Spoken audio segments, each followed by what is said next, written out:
अस्सलाम वालेकुम स्टूडेंट्स, आपके subject fundamental of business code 5402 का यूनिट 7 आपके सामने पेश है।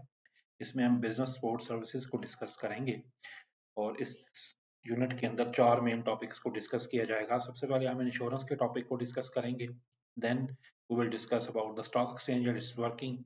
तीसरा टॉपिक हमारा ई कॉमर्स के मुतल्लिक है, जो कि आजकल अक्सर बिजनेसेस ई शेप या ई बिजनेस या ई कॉमर्स की सूरत में परफॉर्म हो रहे हैं।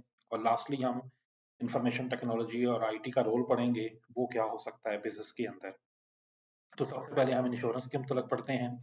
इंश्योरेंस के टॉपिक के अंदर हमने इसका इंट्रोडक्शन, इसकी टाइप्स, प्रिंसिपल्स और बेनिफिट्स पढ़ने हैं। अगर मैं इंश्योरेंस के इंट्रोडक्शन की बात करूं या what is insurance, so insurance is basically a method through which the potential losses of a business are transferred out of the business to a third party that compensate the business in the event of a loss. इसमें होता क्या है कि हम कोई third party है उसे एक प्रीमियम पे करते हैं, हर मंथ या हर साल एक किस्त पे करते हैं। और अगर हमें लॉस हो, मिसाल के तौर पे हमारी बिल्डिंग में आग लग जाए या गाड़ी का एक्सीडेंट हो जाए, तो उस सूरत में वो जो इंश्योरेंस कंपनी है वो हमें कंपनसेट करती है और हमारा लॉस, फाइनेंशियल लॉस पूरा करती है। For this purpose the insurance companies receive fees for entering such services. वो जो फीस रिसीव करते हैं उसे वो प्रीमियम कहते हैं। So in other words, insurance is a mechanism through which the loss is transferred from the business to the insurance company। तो जो लॉस होने के चांसेस होते हैं, जिससे हमें नुकसान हो सकता है, वो एक थर्ड पार्टी या इंश्योरेंस कंपनी को हम ट्रांसफर करते हैं। तो इंश्योरेंस की बहुत सी टाइप हैं।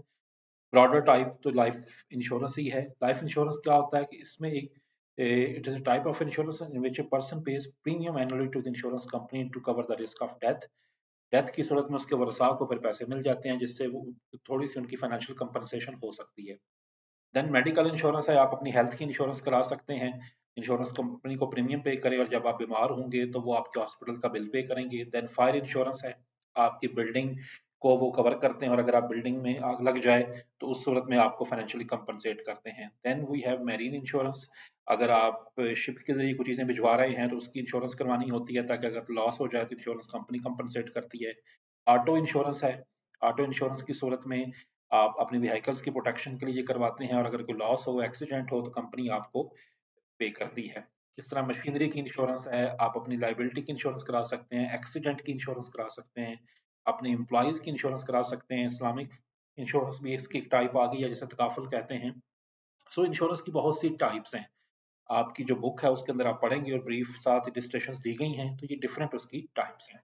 अब प्रिंसिपल्स ऑफ इंश्योरेंस क्या हैं? 6 ब्रॉडर प्रिंसिपल्स हैं इंश्योरेंस के, जो कोई भी इंश्योरेंस और उससे रिलेटेड जो पर्सन है या जो कंपनी है वो इसको फॉलो करती है। Number 1, principle of utmost good faith. आप हमेशा गुड फेथ में अपनी चीजों को डिस्क्लोज करके उसकी इंश्योरेंस कराते हैं। ऐसा नहीं कि आप अपनी गाड़ी का खुद से ही एक्सीडेंट करके इंश्योरेंस क्लेम कर लें, तो आपकी नीयत ठीक होनी चाहिए। Number 2, principle of insurable interest. जिस चीज की इंश्योरेंस करा रहे हैं आपका इंश्योरेबल इंटरेस्ट हो उसमें, आप के नाम गाड़ी हो या वो बिल्डिंग या बिजनेस आपके नाम हो। फिर प्रिंसिपल ऑफ एडेमनिटी, इंश्योरेंस कंपनी एडेमनिटी के असूल पे चलती है। In the event of loss वो आपको कंपनसेट करेगी। अगर आपकी बिल्डिंग में आग नहीं लगती तो आपने जो फायर इंश्योरेंस कराई है उसके पैसे आपको वापस नहीं मिलते। प्रिंसिपल ऑफ कंट्रीब्यूशन है, आप कंट्रीब्यूट करेंगे इंश्योरेंस कंपनी को तो उस सूरत में ही इंश्योरेंस कंपनी वापस आपके लॉस होने की सूरत में आपको कंपनसेट करेगी। Then we have a principle of subrogation. इसमें होता यह है कि पेमेंट करने के बाद जो इंश्योरेंस कंपनी है वो उस मलबे पे अपना हक रखती है। देन प्रिंसिपल ऑफ प्रॉक्सीमेट काज, कि इंश्योरेंस कंपनी सिर्फ उस लॉस के लिए आपको कंपनसेट करेगी जिस काम के लिए इंश्योरेंस हुई। यानी बिल्डिंग है, अगर फायर के जरिए लॉस हुआ है तो फायर के हवाले से आपके साथ वो तावन करेगी, अगर इसके अलावा किसी तरह लॉस हुआ तो उस सूरत में वो आपको पे नहीं करेगी। तो ये 6 प्रिंसिपल्स जर्नली फॉलो किए जाते हैं। इंश्योरेंस के बेनिफिट्स आपको समझ आ रहे हैं, इससे एम्प्लॉयमेंट प्रोवाइड होती है, सेविंग्स भी होती है, कैपिटल आपका महफूज रहता है, कॉस्ट स्टेबलाइज होती है, बिजनेस एंटरप्राइज ग्रो करती है और आपके फेयर और वरीज खत्म होते हैं। तो ये इंश्योरेंस के हवाले से आपके यूनिट का हिस्सा था। Then we will second topic stock exchange है। अक्सर स्टूडेंट समझते हैं स्टॉक एक्सचेंज जो है एक ऐसा प्लेटफॉर्म है और इसमें क्या हो सकता है, इसको हम डिस्कस करेंगे। तो स्टॉक एक्सचेंज बेसिकली क्या है? इससे शेयर्स की इश्यूएंस जनरल पब्लिक को की जाती है। इसके जरिए कंपनीज अपना सरमाया लोगों से वसूल करती हैं। इस तरह कि कंपनीज शेयर्स इशू करती हैं, 10 रुपए, 20, 50, 100 रुपए का शेयर होता है, लोग उसमें इन्वेस्ट करते हैं, कंपनी उस सरमाए से आगे कारोबार करती है और साल के एंड पे जो मुनाफा होता है उस पे फिर डिविडेंड लोगों को पे करती है या प्रॉफिट में से हिस्सा देती है। तो इंश्योरेंस, ये सारे जो स्टॉक एक्सचेंज है उसके सारे फंक्शंस होते हैं। इससे कंपनीज को क्या फायदा होता है, इन्वेस्टर्स को फायदा होता है, कैपिटल फॉर्मुलेशन हो रही है, इंडस्ट्रियल डेवलपमेंट हो रही है। वैसे लोग अपनी सेविंग्स घरों में रखते हैं, अगर स्टॉक एक्सचेंज प्रॉपर बनी हो तो लोग वहां पे इन्वेस्ट करेंगे, जिससे पैसा कंपनियों के पास जाएगा और वो नई प्लांट और मशीनरी खरीद के मजीद प्रोडक्ट्स बनाएंगे और बिजनेस ग्रो करेंगे। अगर मैं स्टॉक एक्सचेंज की वर्किंग आपको समझाऊं तो जैसे पाकिस्तान स्टॉक एक्सचेंज के नाम से एक बड़ी स्टॉक एक्सचेंज पाकिस्तान में है। तो स्टॉक एक्सचेंज होती है, कंपनीज अपने आप को यहाँ पे लिस्टिंग करवाती हैं, उन्हें लिस्टेड कंपनीज कहते हैं। फिर होते हैं ब्रोकर्स या ब्रोकरेज हाउसेस, वो मिडल मैन के तौर पे काम करते हैं। बायर ऑफ शेयर्स इनके पास अपना अकाउंट ओपन कराते हैं, और इस तरह सेलर ऑफ शेयर्स भी, तो इनके पास सबके अकाउंट ओपन होते हैं। जो बायर हैं, जो शेयर खरीदना चाहते हैं, वो भी ब्रोकर के जरिए स्टॉक एक्सचेंज से शेयर खरीदते हैं, और जो सेलर्स हैं, जो बेचना चाहते हैं, वो भी ब्रोकर्स के जरिए खरीदते और बेचते हैं, और ब्रोकर इसके लिए कमीशन चार्ज करते हैं। बेनिफिट्स क्या हैं? आप लॉन्ग टर्म कंपनी के लिए फाइनेंस या फंड्स रेज कर सकते हैं, इन्वेस्टमेंट अपॉर्चुनिटीज होती हैं, इकोनॉमिक स्टेबिलिटी होती है अगर आपकी स्टॉक एक्सचेंज में लोग ज्यादा इन्वेस्ट कर रहे हों। पार्टिसिपेशन इसमें इजी है, कोई मुश्किल नहीं है, आजकल ऑनलाइन वे में की जा सकती है, और न्यू कैपिटल रेज होता है। अब हम बात करते हैं आईटी के पोर्शन की। आईटी आजकल के बिजनेस के लिए बहुत जरूरी है। अब आईटी या इंफॉर्मेशन टेक्नोलॉजी के मल्टीपल वेज हैं, इसमें हार्डवेयर भी है, सॉफ्टवेयर्स भी हैं, तो और इसका इंटरनेट भी है, और इसके हवाले से ट्रेंड पर्सोनल्स भी हमारे पास, या ट्रेंड मैन पावर भी होनी चाहिए। बहुत से ऐसे बिजनेस बन गए हैं जो सॉफ्टवेयर बनाते हैं, जो आगे बिजनेसेस यूज करते हैं। मिसाल के तौर पे अकाउंटिंग सॉफ्टवेयर्स हैं, ये जितना अकाउंटिंग का काम है, debit credit balance sheet profit and loss account बनाना, इस सारे कामों के लिए अब सॉफ्टवेयर बन गए हैं। पीच ट्री है, क्विक बुक्स है, उसके जरिए अकाउंटिंग परफॉर्म हो रही है। इस तरह प्रोक्योरमेंट के सॉफ्टवेयर हैं, आप जितनी परचेजेस करना चाहते हैं, लार्ज स्केल ऑर्डर प्लेस करना चाहते हैं, तो आप अपने सप्लायर से कनेक्टेड रहते हैं। प्रोडक्शन कंट्रोल के सॉफ्टवेयर हैं, बड़ी फैक्ट्री में बहुत सी प्रोडक्शन हो रही होती है, डिफरेंट स्टेजेस पे सॉफ्टवेयर लगाए जाते हैं जो बताते हैं कि इस वक्त कितनी प्रोसेसिंग हो रही है और कितनी एरर्स आ रही हैं। ह्यूमन रिसोर्स के सॉफ्टवेयर हैं, अब ऑफिस में बायोमेट्रिक मशीन्स लग गई हैं जो अटेंडेंस मॉनिटर करती हैं। इस तरह कंप्लायंस के सॉफ्टवेयर्स हैं जो बताते हैं कि जिनके जरिए आप टैक्स रिटर्न फाइल कर सकते हैं, या रेगुलेटरी बॉडी या कानून नाफिज करने वाले इदारों से रब्ता कर सकते हैं। इस तरह मार्केटिंग के सॉफ्टवेयर्स हैं, मैनेजमेंट के सॉफ्टवेयर्स हैं, जिससे आप अपने बिजनेस को अच्छा मैनेज कर सकते हैं। तो ये सॉफ्टवेयर्स हैं, आजकल जब भी आप कोई डिग्री करें या काम करें तो साफ उससे मुतल्लिका सॉफ्टवेयर सीखें, क्योंकि सॉफ्टवेयर्स की बेस पे ही आजकल सारे बिजनेस चल रहे हैं।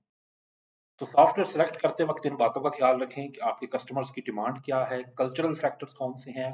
आप ऐसी लैंग्वेज का सॉफ्टवेयर ना खरीद लें जिसको चलाने के लिए आपकी एम्प्लॉयज को समझ ना आए। मैन पावर या अपने लोगों की ट्रेनिंग कराएं। ऑपरेशंस आपने देख लें आपके कितने स्मॉल हैं या लार्ज स्केल, उसके मुताबिक सॉफ्टवेयर खरीदें। बिजनेस कंपेटेबल हो, यानी कि आपके बिजनेस को उससे चलाना आसान हो।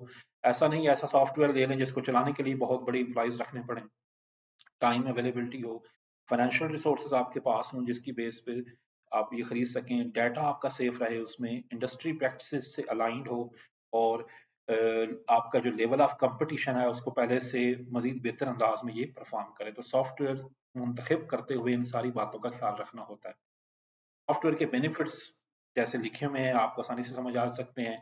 क्विक डिसीजन मेकिंग होती है, इजीली एडिटेबल होता है जो लिखा हो, लॉन्गर पीरियड के लिए आप स्टोर कर सकते हैं, जल्दी शेयर कर सकते हैं, एरर्स के चांसेस कम होते हैं, कॉस्ट कम होती है, आपको पेजेस या रजिस्टर्स पे काम नहीं करना पड़ता, और टाइम मैनेज हो जाता है। तो ये बेनिफिट्स हैं, तो आजकल हर बिजनेस ये अडॉप्ट कर रहा है। ई कॉमर्स का पोर्शन है, जो ई कॉमर्स आप सब जानते हैं, और ऑनलाइन ऑर्डर प्लेस हम करते हैं चीज़ों को खरीदने बेचने इन सब कामों के लिए।